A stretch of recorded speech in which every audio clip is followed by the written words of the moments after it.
वशिष्ठ मुनींना द्यायला सांगितला प्रसाद. वशिष्ठ मुनींनी काय केलं, संपूर्ण प्रसाद घेतला, त्याचे 2 भाग केले. एक भाग कौशल्य दिला, उरला जो अर्धा होता त्याचे 2 भाग केले. त्याच्यातला एक भाग सुमित्रेला दिला. नीट ऐका, गणित कळत नाही सगळ्यांना. त्याचे 2 भाग सुमित्रा दिला. उरला पाव भाग त्याचे 2 भाग केले. पुन्हा त्याच्यातला एक सुमित्रेला दिला आणि एक कैकेयीला दिला. आणि प्रसाद ग्रहण करायला सांगितला. प्रसाद ग्रहण केल्यानंतर त्या प्रसादाने आपला चमत्कार दाखवला होता. आणि कौसल्या, सुमित्रा आणि कैकेयी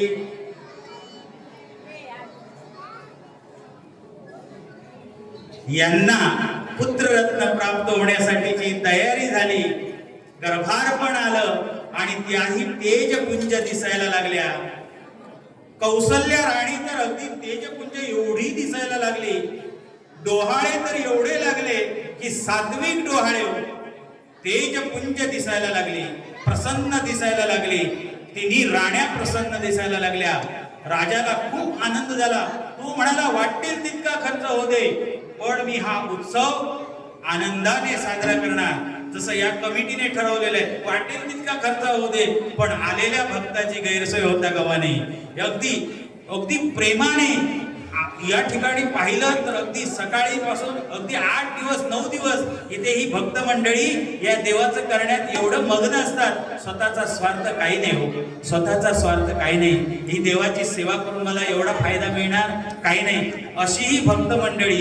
तसा हा राजा वाटेल तेवढा खर्च होऊ दे, मी सर्वांना खुश करणार, कारण मला आता संतती प्राप्त होणार. आणि तो काळ आला, आजचा दिवस आला. राणींना कळा यायला लागल्या. राणी म्हणाल्या, आम्हाला आता योग्य व्यवस्था करा. राजाने सर्व वैद्यांना बोलवलं, दाईंना बोलवलं, आईंना बोलवलं, सगळ्यांना सेविकांना बोलवलं.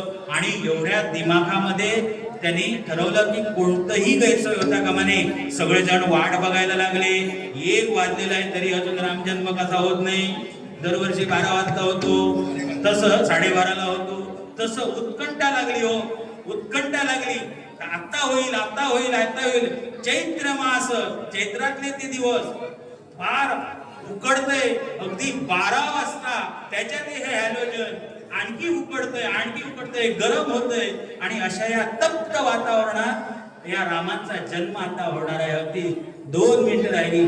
कौसल्याला कळा अनावर झाल्या आणि राजा तिकडून अस्वस्थ होऊन वाट बघतोय. काय बातमी, काय बातमी. चैत्र मास त्यात शुद्ध नवमी तिथी. काय सांगू, ही तिथी नवमी. आणि राम जन्माला यायच्या अगोदर संपूर्ण राज्यामध्ये आपोआप सुगंध पसरला होता.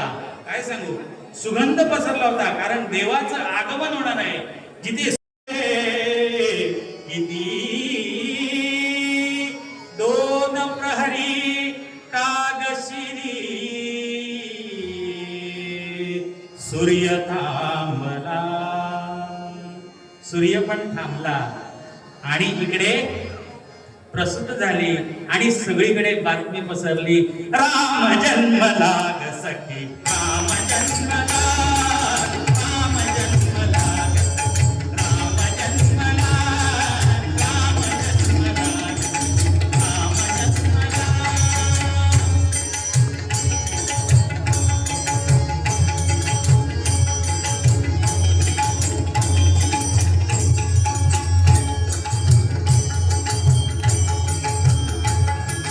कौसल्या राणी वळून सुधडिलो जने, निघून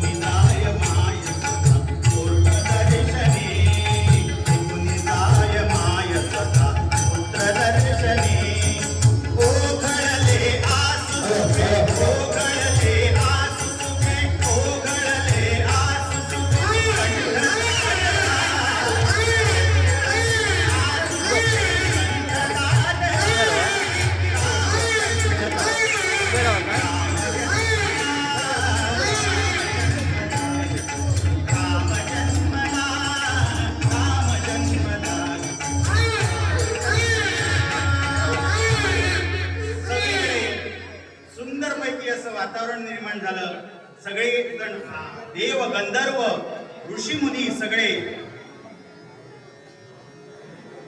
आनंद व्यक्त करा, पुष्पवृष्टी झाली आणि रामांचा जन्म झाला आणि सगळीकडे आनंदी आनंद झाला. रामाला नाव मापू घालण्यासाठी आता नाव ठेवायला पाहिजे, बारसा करायला पाहिजे, जन्मोत्सव साजरा करायला पाहिजे, म्हणून जय्यत तयारी झाली. सुवासिक पाणी, सुवासिक जल तयार केलं आणि न्हाणी मध्ये त्या रामाला नेलं आणि न्हाणीमध्ये नेऊन त्याला सुवासिनी काय करतायत, स्नान घालतायत. नाणी नाणी नाणी नाणी नाणी नाणी नाणी नाणी त्या निर्मलाचे नाणी नाणी नाणी त्या निर्मलाचे नाणी आणि तुझ्या भाग्याची कोणवाणी आणि तुझ्या भाग्याची कोणवाणी आणि तुझ्या भाग्याची कोणवाणी ज्याच्या स्नेही देह भाव केले, ज्याच्या स्नेही देह भाव केले परते, ज्याच्या स्नेही जळली सकल तुरीते, ज्याच्या स्नेही सायुज्य सौख्य भरते, ज्याच्या स्नेही सावळ माती करीते.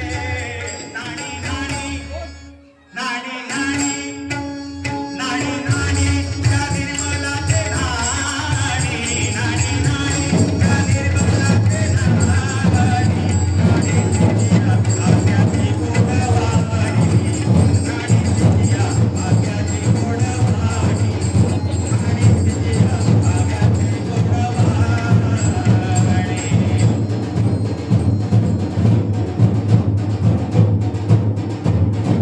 सगळीकडे आनंदी आनंद झाला.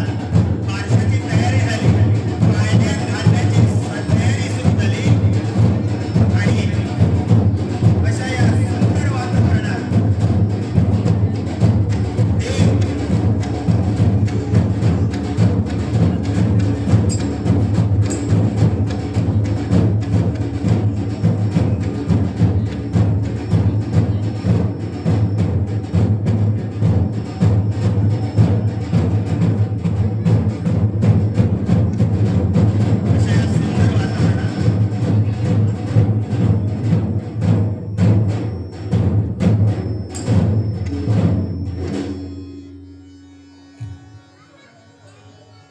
सुंदर वातावरणात सुंदर वातावरणात बारशाची तयारी झाली. पाळणा सजवलेला आहे, सवासणी आल्या आणि त्याला सजवलेलं आहे. रामाच्या मूर्तीला सुंदर जरी च्या कापडानी कपड्यांनी सजवलेलं आहे, चंदन लावलेलं आहे, सुगंधी लेप लावलेला आहे. रामाचा मुखडा तेजस्वी दिसतोय, सावळा तेजस्वी मुखडा दिसतोय आणि पाळणं म्हणायला सुरुवात करतायत.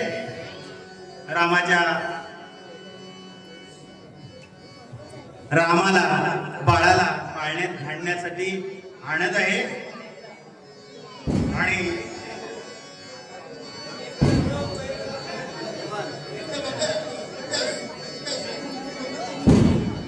जिकडून तिकडून गुलाल उधळला जातोय, फुलं उधळली जात आहेत आणि पाळण्याला सुरुवात करतायत. पाळणा आनंदित म्हणतायत,